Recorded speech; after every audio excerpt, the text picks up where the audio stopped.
Welcome everyone, it's Mr. Miller here with a new lesson. This is 9.1. Today we're going to be adding and subtracting rational expressions, including finding common denominators and excluded values and all that good stuff. So here we go. First thing we're going to take a look at is something called identifying excluded values. Basically, these are values that make us divide by zero, okay? So we can't divide by zero, okay? That's just a big no-no in math. 2 divided by 0, undefined. So when we take a look at this expression over here, we need to find the values of x that make us divide by 0. So basically, we're going to be setting this denominator equal to 0, kind of like the vertical asymptotes, right? Now, it's easier to find in factored form, so we're going to factor this denominator. Add to 12 multiplied to 35, 7 and 5. All right, so my excluded values, or EV, we're just going to say x cannot equal certain numbers that are going to make us divide by 0. So if you remember, we're going to set each factor equal to 0. X plus 7, what value can we not plug in for x? Negative 7, right? If we plug in negative 7 plus 7 is 0 times anything, we would be dividing by 0. Also, x plus 5 here, x cannot be negative 5. So those are my excluded values. When we get to solving, we need to double check our answers against those because we cannot divide by 0. All right, simplifying expressions. We have a expression here. We're going to simplify by factoring the top and the bottom and canceling out factors, never terms, okay? I can't just take the x squared here and the x squared here and cancel those out, okay? Because this is 1 minus x squared and x squared minus x to the 6th. We can only cancel out whole factors. All right, as we start to factor this, x plus x to the third, I can take out a GCF of x, and if I do, I'm left with 1 plus x squared. 1 minus x squared I can't really do anything with.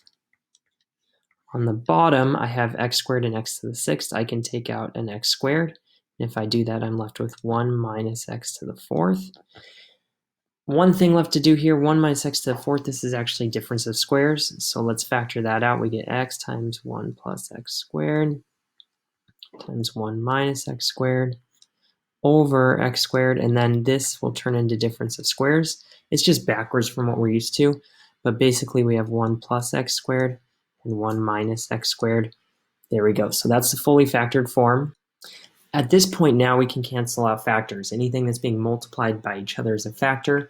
We're going to find something that matches up on the top, something that matches up with the bottom, and cancel away. So we have a 1 minus x squared on the top and the bottom. Those go away. We have a 1 plus x squared on the top and the bottom. Those go away. And now I also have an x and an x squared.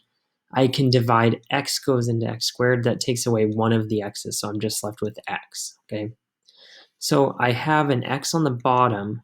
Now, it doesn't go away on top. Everything doesn't just disappear. Basically, we have a 1 because everything divided by itself is 1. So that is the simplified version, a lot cleaner looking than what we started with. All right, next here we're going to take a look at adding and subtracting rational expressions. You might notice these have the same denominator, okay? Rational expressions, these aren't equations. We're just going to combine them, okay? Now, we have 3x over 12 plus 5 over 12.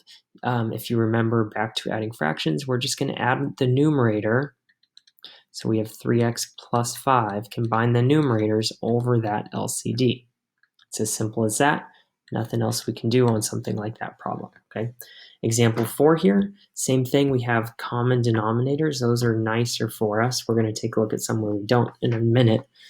But once we have the same denominators, I'm just going to combine the numerators. So I have 6x squared minus 12x all over 2 minus x. Okay. Now, this one's a little different because I can factor this numerator. And remember, we want everything in factored form because then we can start to simplify and cancel out factors. All right, on top, you might notice I have a GCF of 6x. So I can take out a 6x. And if I do, I'm left with x minus 2, and on the bottom I'm left with 2 minus x. Now, 2 minus x and x minus 2 might look the same, but I actually have a positive x on top and a negative x on the bottom. and I have a -2 on top and a +2 on the bottom. So basically these are the same, just with the sign switched. So here's what we're going to do. Anytime you see something similar that we need to switch the signs, we're going to factor out on the bottom here a -1. Okay, if I take out a -1, it's like dividing each of these terms by -1. So basically it switches the signs. I'm left with -2 plus x. Okay, I like to just rewrite this now because -2 plus x is the same thing as x minus 2. And now we've created a factor that we can cancel out. So x minus 2 on the top and the bottom, you got to go. We're just left with 6x over -1, which 6x over -1 is the same thing as -6x. All right, so a couple things we did there, okay? Write those notes down. Again, the key thing to this problem is if you see an x minus 2 and a -2, I'm sorry, up here, 2 minus x and an x minus 2, same thing once we factor out a -1, that's going to help us out. All right, before we start to get into addition and subtraction without a common denominator, let's just refresh how we do this. We have 5/7 plus 9/10. We can't add these unless we have an LCD, okay? So in 4th grade, you probably cut pizzas apart and tried to add them. Here we need to just create a common denominator between 7 and 10. Usually if you multiply those two together, you get 70, which is a common denominator. Usually maybe divided by 2 to see if both numbers go into 35. They do not, so my LCD is 70. All right, here's what we need to do. We need to multiply to get both of these denominators equal to 70. All right, we're going to rewrite it over 70. All right, so 5/7, what do I need to multiply by to get 7 to 70? I need to multiply by 10 over 10. Okay, on the right-hand side, I have 9/10. That denominator needs to be equal to 70, so I need to multiply by 7 over 7. Okay, on the left-hand side, I have now 50 over 70. On the right-hand side, I have 63 over 70. Now that I have my denominator, I have 50 plus 63 over 70, which is 113 over 70. All right, so creating that common denominator is key. We're going to expand this once we get into harder problems. It's the same idea. All right, this is what we're taking a look at today. Adding, subtracting rational expressions without common denominators. Here's the steps on the right-hand side. Go ahead and copy those 4 steps down. First, we need to identify a common denominator, make both of those look the same, combine the top. All right, it starts with factoring the denominators though. To come up with an LCD, we use the factors. So I'm going to create, let's see, 5x plus 10, I can take out a GCF of 5, and if I do, I'm left with x plus 2. On the right-hand side, 12x plus 24, I can take out a 12, and then I'm left with x plus 2. So my least common denominator has to have an x plus 2 because that's common. And then I'm also looking for the least common multiple of 5 and 12. 5 and 12. So if you multiply those together, we get 60, which is the least common multiple of those two numbers. So my LCD is going to be 60 times x plus 2. I want to multiply, step number 2, multiply each side by whatever's missing from the LCD. So on the left-hand side here, I have 5 times x plus 2. So I have the x plus 2. Just what do I need to multiply to get 5 to be 60? I need to multiply by 12 over 12. Okay. On the right-hand side, I have the x plus 2. I have a 12 though. So what do I need to multiply to get to 60? I need to multiply by 5 over 5. All right. Next step here, just multiply the numerators. I have 12 times 1 is 12 over, now I have 12 times 5 is 60 times x plus 2 plus 5 times 3x is 15x over 5 times 12 is 60 times x plus 2. You might notice now we've created common denominators, which is good because now we can add these up. So we have 12 plus 15x over 60 times x plus 2. Looks pretty good here. You might notice on top we can actually take out a GCF. 12 and 15, the greatest common factor is going to be a 3. And if I do that, I'm left with 4 plus 5x. And on the bottom, I have 60 times x plus 2. Now, the binomials don't match up, but I actually do have a 3 and a 60, so I can reduce that because 3 goes into 60 20 times. So I'm left with 4 plus 5x over 20 times x plus 2. We can leave it in factored form. We don't need to expand that. All right, there we go. You might have noticed I skipped step number 4. Let's go ahead and write the excluded values because once we get to solving, these are important. So take a look at my denominator here, excluded values. I only have one factor with x, so x just cannot equal the value that will make this x plus 2 equal to 0. So it cannot equal -2. Because if we plug -2, we would have 20 times 0, we would be dividing by 0.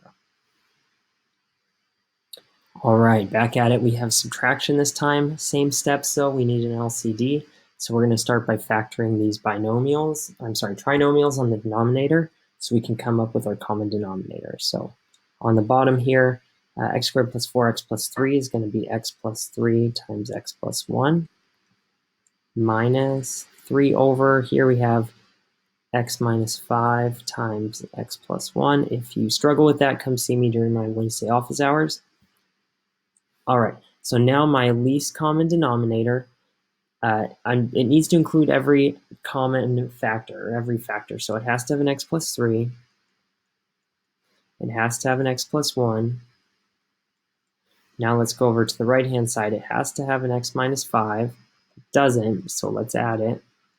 And then it has to have an x plus 1, which it already does, so I don't need to add it again, okay?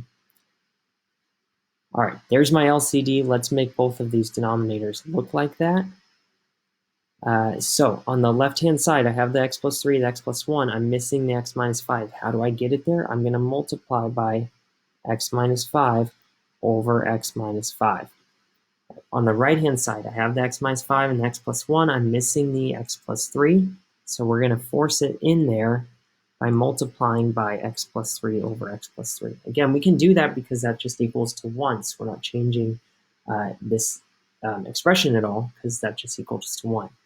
All right, at this point, let's distribute this x. So we would have x squared minus 5x over that. We have 3 binomials. I'm just going to write LCD, okay, just to be lazy here. All right, minus, I have 3 times x is 3x. 3 times 3 is plus 9 over that LCD. Once we have a common denominator, we can combine these numerators. So we get x squared minus 5x. Here's the thing. We are subtracting now, so we have to make sure we distribute that minus sign. Okay? So minus 3x minus 9. That's the only hiccup that subtraction causes, is just make sure we distribute so that we're subtracting both of those terms, okay? Over that LCD, all right, on top we have a couple like terms. We have x squared minus 8x minus 9 over that LCD. All right, we have a trinomial on top. It can factor, okay? And again, we like factors because we can start to cancel stuff out. So we are left with, let's see, 2 terms that add to -8 and multiply to -9, x minus 9, x plus 1. Over that LCD, I'm going to write it out now. Let's not be lazy anymore. X plus 3, x plus 1, x minus 5. And you might have noticed by factoring, we've created another factor, x plus 1 on top and the bottom, that can cancel out, that divides into each other. So we're just left with x minus 9 on top, x plus 3 times x minus 5 on the bottom. All right, that is my final answer. Excluded values, we're going to take a look at the denominator, but we're also going to take a look at this term that we canceled out. So the x plus 3, that means x cannot equal to -3. X plus 1, that means we can't have -1. And x minus 5 means we can't have +5 as my excluded values. Any of those values, if you plug them in to the original equation, would make us divide by 0. Big no-no. All right, example 8, we're going to end on a good one here. We're adding these two rational expressions together. We need, again, an LCD. So to find an LCD, we want to factor so that we can build it off of the factors. All right, I'm going to start by factoring the 4 minus x squared. This is difference of squares, just backwards from what we're used to, okay? But it still fits that pattern, so we have 2 plus x, 2 minus x, all right, plus 1 over x minus 2. All right, you might notice, like I said, if you have things that look the same but opposite signs, we have x minus 2, here we have 2 minus x. What we're going to do on this right-hand side is we're going to factor out a negative 1.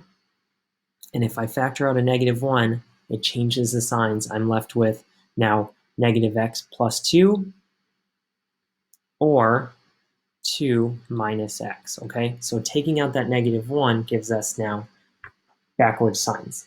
So I'm just going to cross this out here, and I have negative 1 over 2 minus x. Let's write this out real quick. X squared over 2 plus x times 2 minus x plus 1 over negative 1 times 2 minus x. All right, you might see for my least common denominator now, I have some things in common. It has to have a 2 plus x, it has to have a 2 minus x, and it also has to have that negative 1, okay? So there's my LCD. I'm going to start to multiply both sides of my equation, or my expression, so that it looks like this LCD, so that we can add them together. On the left-hand side, the only thing missing to get it to look like this LCD is that negative 1. So I actually have to multiply by negative 1 over negative 1. On the right-hand side, I have the only thing missing here is 2 plus x. So I'm going to multiply by 2 plus x over 2 plus x. All right, step below it, we're going to just multiply what we just multiplied by, so negative x squared, over that LCD, plus, and I'm just going to distribute that 1, 2 plus x, over that LCD. All right, let's combine these numerators. We have negative x squared plus x plus 2. I like that order better. Over negative 1 times 2 plus x, 2 minus x. There's my LCD. Let's plug it back in. All right. On top, we have a trinomial that maybe we can factor. The only thing is we have that negative sign there, right? We don't like a negative a value. We just like 1x squared. So again, if we take out a GCF of negative 1, then it leaves me with opposite signs, but maybe something I can factor. So let's do it down below here. If I take out a negative 1 on top, I'm left with x squared minus x minus 2. Now that looks like something I can factor. Over that LCD, 2 plus x, 2 minus x. Okay, on top, keep that negative 1. X squared minus x minus 2 leaves me with x minus 2 times x plus 1 over negative 1, 2 plus x, 2 minus x. All right, we're getting there. All right, I have a negative 1, negative 1. Those go away. The other thing is, again, you notice that I have things that look the same but aren't. X minus 2, 2 minus x. So what we're going to do on top here is, again, factor out a negative 1 from this trinomial, or I'm sorry, binomial. Negative 1 flips the sign. So instead of x minus 2, we have 2 minus x. All right. At this point, now we've created a 2 minus x on top and a 2 minus x on the bottom by pulling out that negative 1. So we are now finally left with negative 1 on top times x plus 1. And on the bottom, we have 2 plus x. All right, that's a good one there. Coming up with an LCD, again, we had to take out a negative 1 a couple times to create kind of things that we could either factor or create factors that matched up. But there is my final answer after all that work. All right, come back to the Google Meet. Watch this as many times as you need. There's a couple things in class. We have classwork, which is the Pizzazz worksheet doing number 1 through 5. And then, so that's your classwork exit ticket. There's also my HRW. assignment that just has a couple problems on there as well. But do those 5 problems first once you come back to the Google Meet. And I'm also there to answer any questions you may have. See you soon. Bye.